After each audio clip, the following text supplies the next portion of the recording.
Okay, what we're going to be doing today is we're going to be reviewing the Buck 119 special.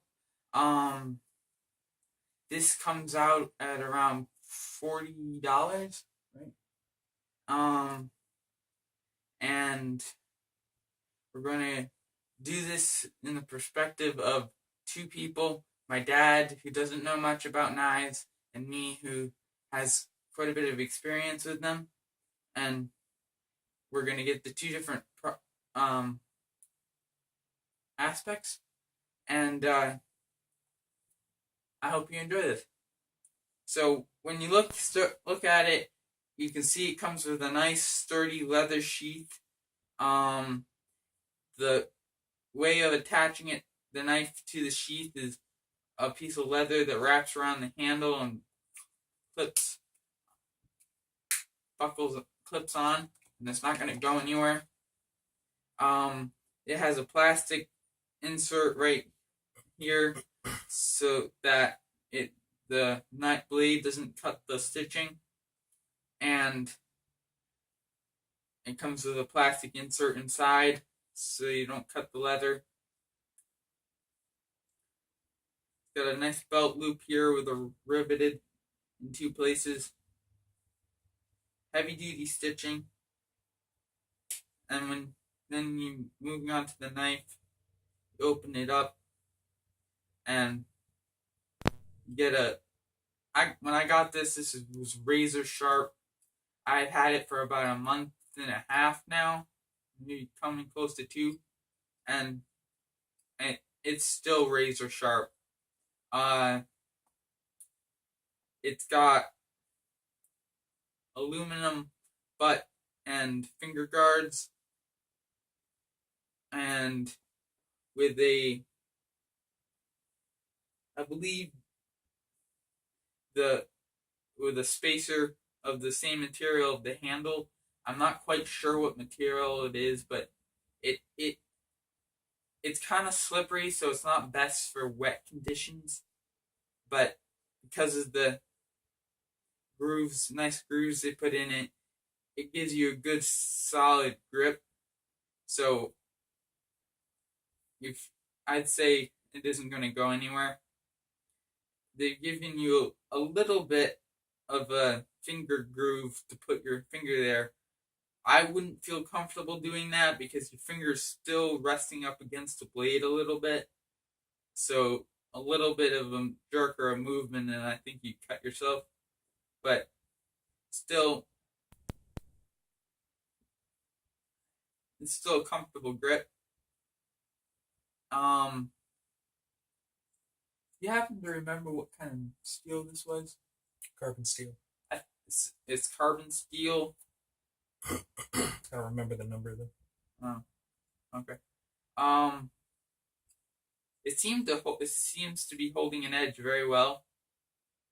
So I'm gonna pass this on to my dad, and he'll tell you what he thinks. All right. Well, first thing that I notice is that it's got some heft to it. It's got some weight, so it's not cheap, chintzy materials. Just like he said, what's this thing called? What? This sheath. The sheath is really high quality, hard, tough leather with the plastic interior. I don't imagine this is going to get worn down or rip. I know he's had problems before with the knife blade wearing out the stitching here and ripping through, and then also the belt loop coming undone or falling apart. And this doesn't look like that's going to happen because it's a good quality sheath. As far as the knife itself, it's your standard murder weapon, I think. It's a significant knife as far as weight and length. Looks pretty cool. And like you said, it's extremely sharp, frighteningly sharp, actually. It almost looks like this back here could be a blade too, although it's much thicker. It's we call a false edge. It's standard on Bowie knives. Which that kind of falls under the category of and then kind of doesn't. But it's a drop point. Okay, none of that made any sense to me at all. This handle, like he was saying, it's a hard plastic, I'm assuming, handle. I don't think that's, yeah, I think it's plastic. It's definitely got a great grip to it as far as the size of it goes, but I would prefer to have some sort of rubberized or textured handle here because it would be just a little bit, have a little more confidence that I wouldn't be slipping off of it. But that being said, you've got this finger guard to push against to hold your grip. It's got the butt end here. That's going to give you some grip too, so I don't imagine that's a big problem. One thing I'd like to add is that this technically does not fall under the category of a full tang blade because if you look on the sides, you can't see the edge of the blade, so you know it isn't running the full length width of the blade all the way across.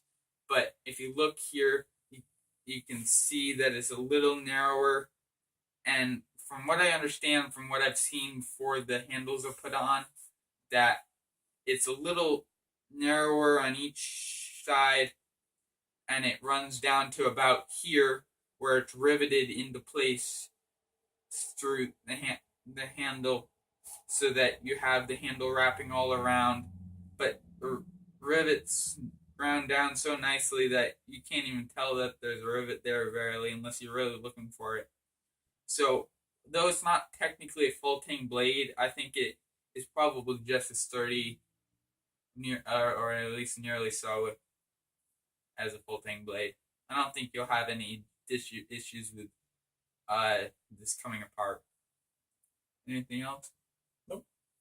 Okay, so that covers the Buck 119 special, and we'll be coming back for some other knife reviews.